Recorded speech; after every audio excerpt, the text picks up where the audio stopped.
We do have a very special entrepreneur thought leader here today with us. Uh, I say special, I mean, she's as special as all the other entrepreneurs, but a little more perhaps because she also happens to be, apart from being the co founder of Gynoveda, the mother of a very proud Atlas student, I believe, who's right here as well. Fantastic. So, welcome, Ms. Rachna Gupta. She, like we've heard a few times now, gave up a very high paying corporate job to pursue her passion and start Gynoveda in 2019 with a dream to make Ayurveda world's number one choice for women's health, from puberty to menopause. In 2019, leading venture capitalists of India, Fireside Ventures, invested in Gynoveda to support this noble mission that holds the promise to change the lives of over 800 million women globally. Since then, Gynoveda.com is visited by 4 lakh women every month, and the customer base has grown by 1000x, especially during the pandemic in 2020 when women couldn't visit a gynecologist. Gynoveda products are made of 100% Ayurvedic herbs that are rigorously tested for its purity, safety, and most importantly, its potency, and they're FDA approved. Thank you very much for being with us, Ms. Gupta, and she will be delivering the story of her journey of how sort of she took this and expanded it to a 1000x status over these couple of years. Thank you so much for being with us. Thank you so much. And I think hats off to you because you're one of the few people who actually get the name Gynoveda right. You know, a lot of times it's either Gynoveda or it's even gone to Gynoveda. And I'm really fortunate that I got to witness some really energizing and very, very empowering conversations between all the panelists. Preeta, I couldn't agree with you about the words of CAC and funnel and the whole omni-channel presence. So I think I thought of in talk, but I think a lot of them have already taken away the thunder. So let me just change it real time. Taking a cue from the woman there who spoke about this indecisiveness that we have about whether we should continue with our enterprise or not. I think let's talk today about, very briefly, rejections, resilience, and keeping it real, right? And especially after a panel which spoke about some of the most glamorous women being associated with a brand and how they leveraged celebrities. I think for me, self-proclaimed accidental entrepreneur, very clearly. Come from a background where I'm the youngest of 3 siblings. My dad has worked for 32 years in Larsen and Toubro, so you can imagine the upbringing in the home that you need to do a post-graduation, get into a great organization and grow within the ranks. And for almost 22 years of my life, having worked in the corporate world, I conditioned myself to believe that that's the path, right? And I worked extremely hard at whatever I did. Obviously, very thankful that I did manage to grow up the ranks. But like they say, something magical happens when you turn 40, right? And a little over 40. And some of the few women here, while you don't look your age, but I think you'll agree with me that it starts getting very real, right? And the 3 golden words which has killed many dreams, log kya kahenge, that doesn't seem to matter. What matters is bhaad mein gaye log. And you start listening to your inner voice. And I think that's something that very, very, really started happening with me. I was fortunate to have tuned into my inner voice. And I said, what do I really want to do?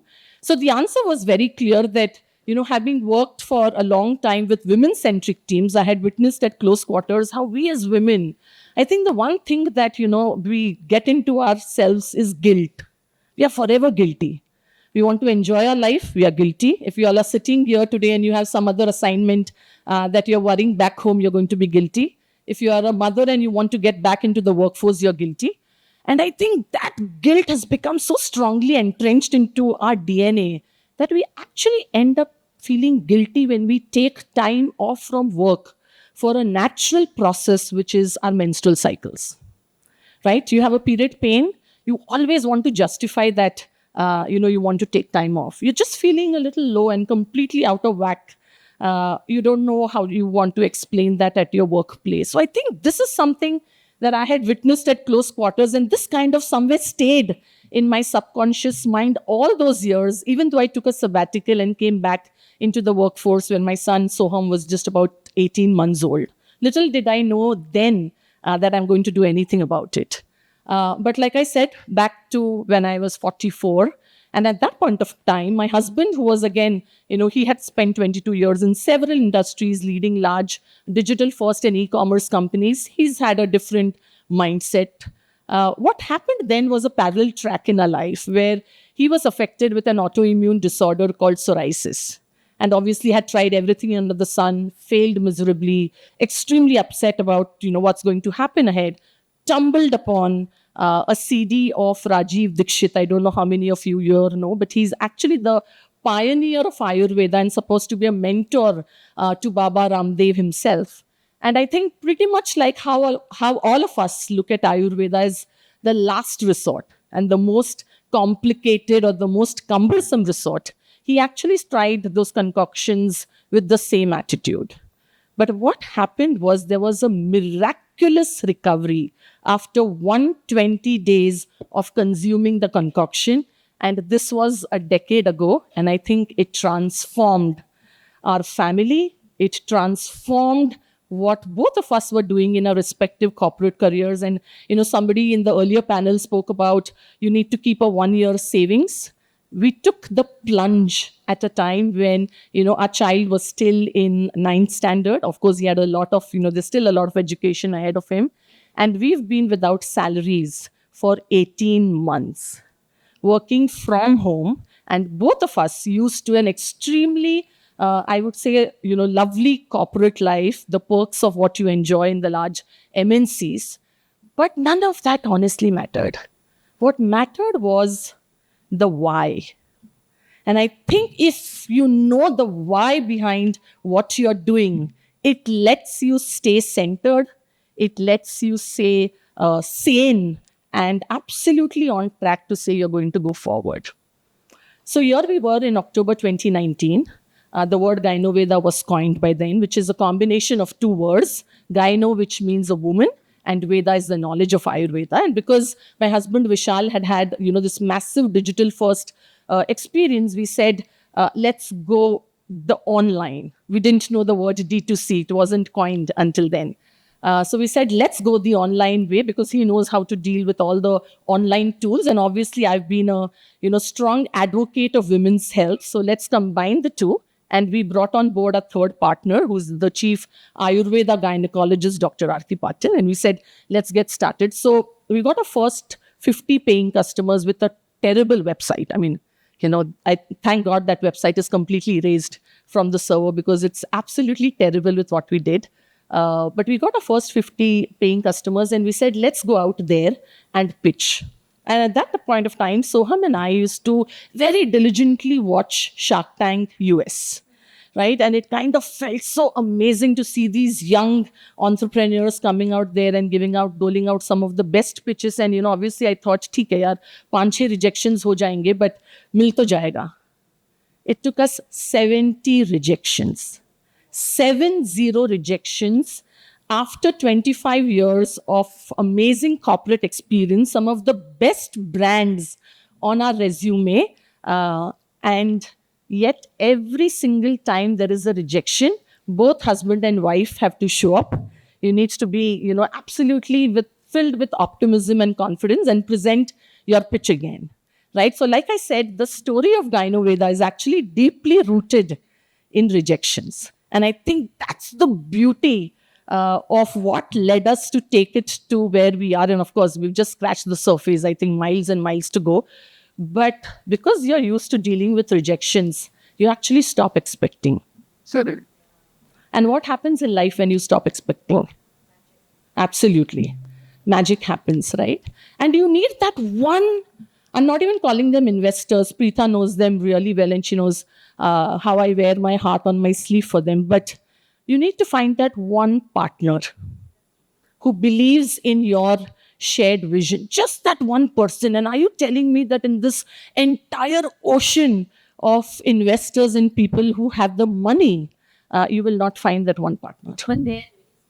Absolutely, they are. And which is why I said, and I can go on talking about Fireside Ventures. There are marquee VCs who are in the consumer healthcare space, and you would have heard their names associated with the IPO of Mama Earth that just happened, and Boat, Slurp Farm, Nat Habit, Capiva, and of course, Gynoveda.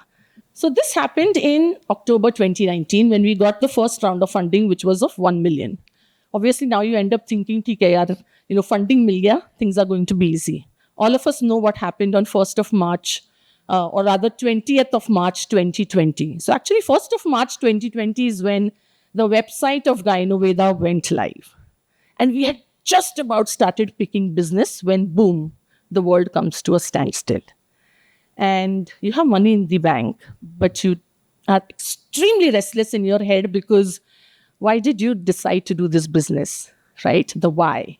I think the why comes hitting back at you time and again, because what will that money in the bank do if you don't have customers to show?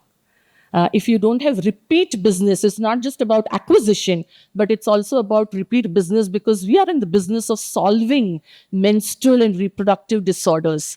So just by consuming 1 month of the medicine or the supplement, it's not going to change the woman's life. She will need to take it for at least a minimum of 6 to 12 months, depending on the chronicity of a problem.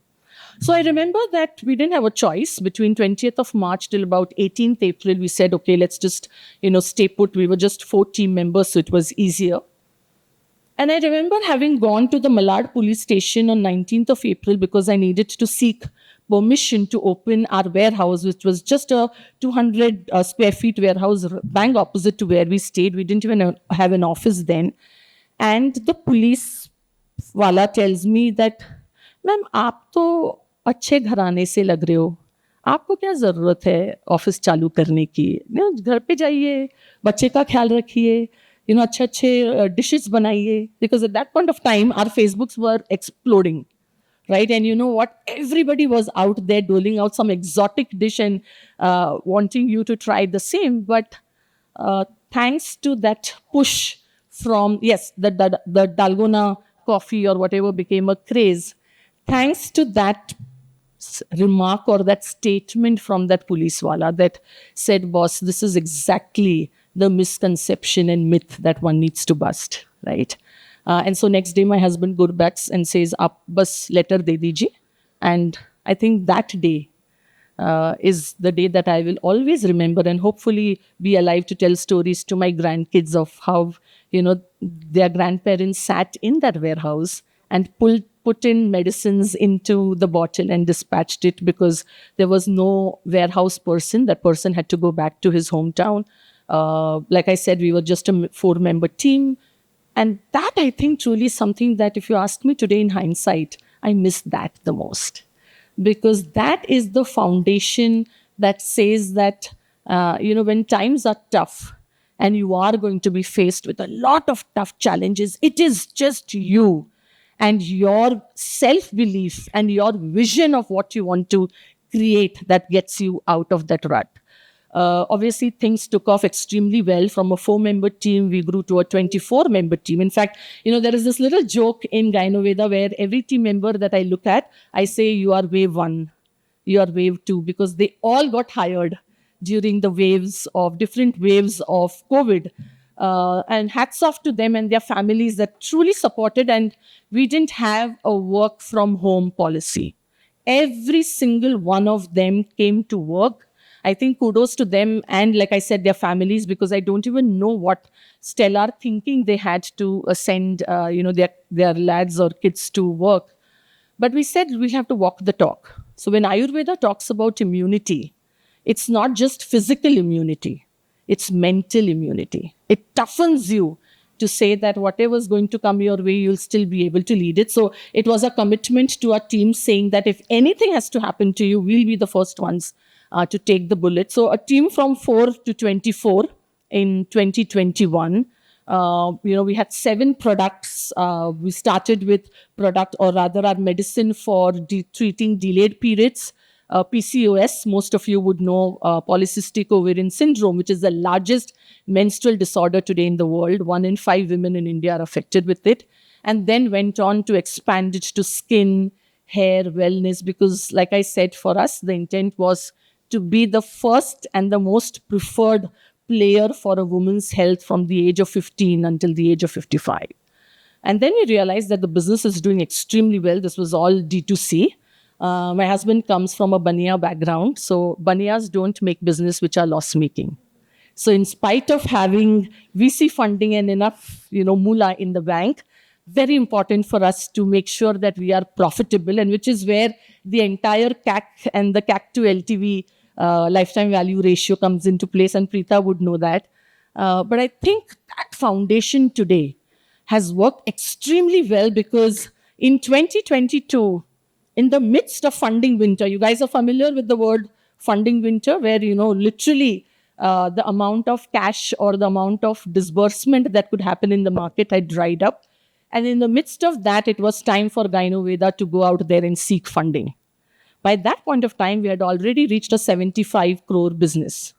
What would you think that a company that is doing a 75 CR annual turnover with a very strong profitability should be now getting investors wanting to grab us, right? I mean, that would be the natural thinking. What do you think happened? How many rejections this time? Take a guess. 45 rejections. Okay, so when I said that the story of Gynoveda is rooted into rejections, again, so today you tell me, anybody tells me anything, I'm like, kuch farak nahi padta yaar. Like today, I've gone beyond thick-skinned, possibly the highest level, because you're so used to people telling you it's not going to work. You're going to reach a dead end very soon. आप तो category create कर रहे हो, आपका तो कोई competition ही नहीं है, कोई बज ही नहीं है, आपका कैक्स are high. You will get bombarded with questions. Again, we found not just one partner, we found 5 partners. Wipro Consumer Care, RPG, and I know Anant Goenka is a part of the advisory board, and Anant and Radha have personally invested from RPG Fund, India Alternative Fund. Of course, Fireside Ventures went ahead to double down in this round, DSG, and NLP from Chicago. If you think that rejections are going to happen only at the early stage of your life, let me be the party pooper. It's a part and parcel, or it comes with you throughout this journey. We are gearing up for Series B. Thankfully, we don't really need to go in for Series B because of the profitability angle. There is enough runway. But of course, we will need to go beyond the expansion plans that we have. But I know for a fact that we are already at this point of time, from a 24-member team, we are a 150-member team.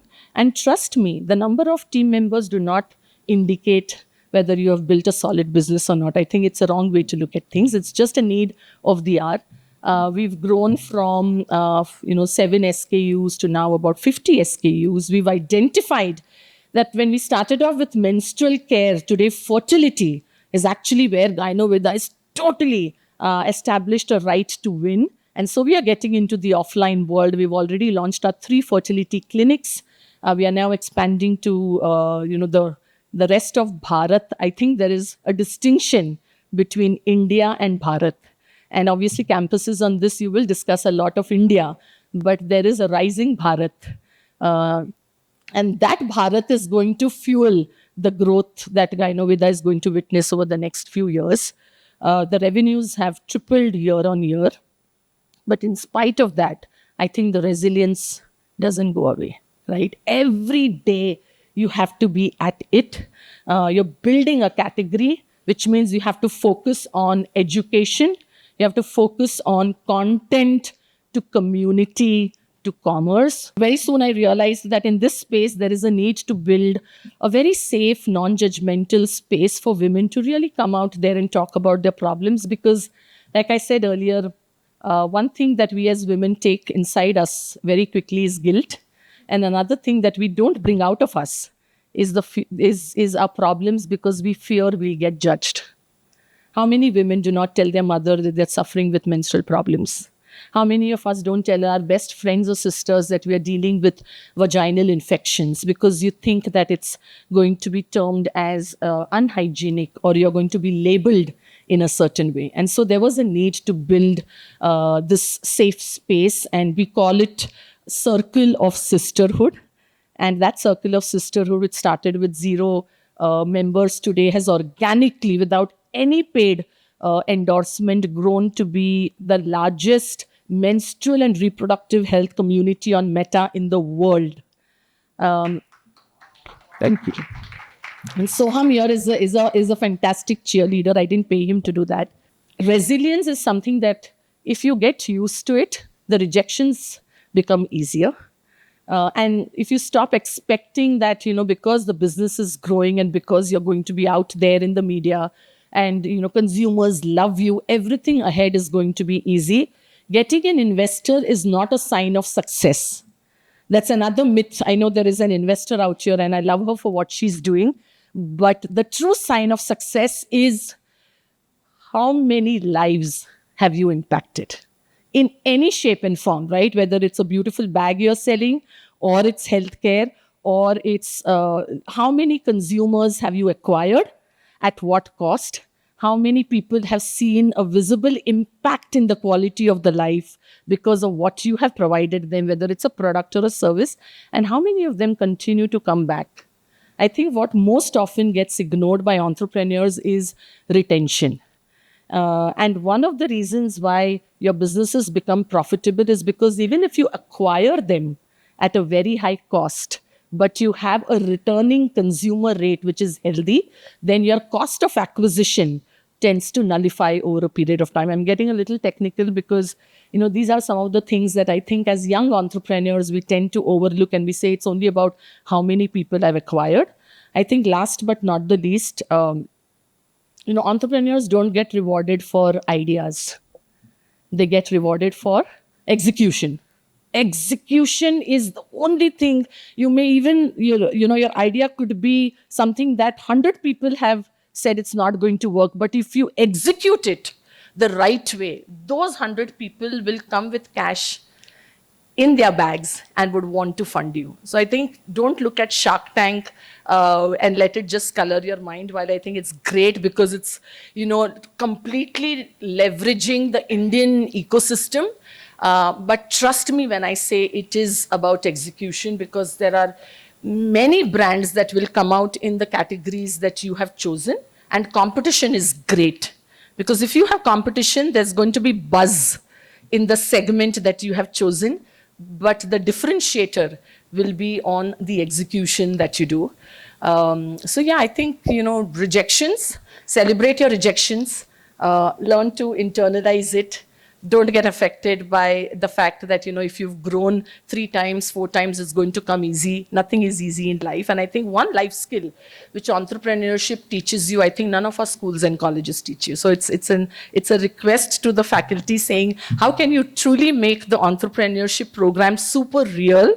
Because that's when you will start enjoying the journey and not the destination, right? So while at Gynoveda, the destination is super clear. We are already at a 130 crore plus ARR. The roadmap to go to the 1,000 crore has already been finalized. This is the time of the year when my husband and I do what is called the AOP, the annual operating plan, right? So I've already presented to the board 1,000 crore, and inshallah, thereafter taking it to IPO. Thank you. Thank you. Thank you. Thank you. That's all.